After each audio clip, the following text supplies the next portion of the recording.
আমার নামটা হচ্ছে মোহাম্মদ জয়নাল আবেদিন। আসন হচ্ছে গাজীপুর 2 আসন। লাঙ্গল প্রতীক নিয়ে নির্বাচন করব আশা করছি।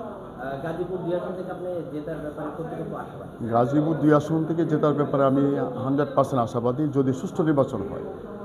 সুষ্ঠু নির্বাচনের কথা যে আপনারা বলছেন, নির্বাচন আপনাদের ধারণা কি নির্বাচন সুষ্ঠু হবে কি হবে না? সুষ্ঠু হবে কি না এটা এখনো বলতে পারছি না। আমরা প্রতীক নেই, মাঠে নামি, অবস্থান দেখি, তারপরে বোঝা যাবে যে সুষ্ঠু নির্বাচনটা হবে কি না। আচ্ছা, গাজীপুরের জনগণ যারা রয়েছেন আপনার আসনে, তারা আপনাকে কেন নির্বাচিত করবে? এমন বিশেষ কি রয়েছে আপনার?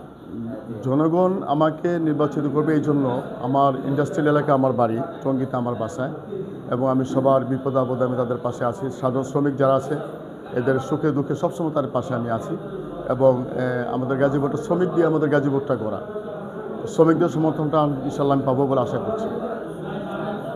গাজীপুরের এই আসনগুলো, এই যে আসলে আপনি দাঁড়িয়েছেন, এখানে নির্বাচিত হলে জনগণের উদ্দেশ্যে কী কী কাজকাম রয়েছে সেই এলাকায়, সেটি কী কী করবেন বলে আপনি সিদ্ধান্ত নিয়েছেন? ওই এলাকায় 1 নম্বর হচ্ছে আমার যে শ্রমিকরা চাকরি করছে তাদের নিরাপত্তা ব্যবস্থা করা, তাদের সুবিধা অসুবিধা দেখা।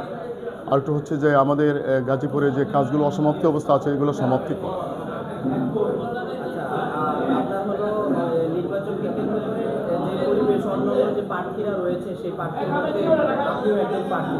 জি, তো কেমন লাগছে এই নির্বাচনকে কেন্দ্র করে আপনার কাছে? ভালো লাগছে। গাজীপুরে প্রার্থী একজনই চিনছি আমি, আমরা রনি সাহেব, প্রফেসর মান্না সাহেবের ছেলে নির্বাচন করবেন।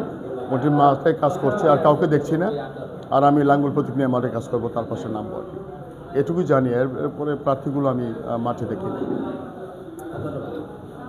ধন্যবাদ, ধন্যবাদ।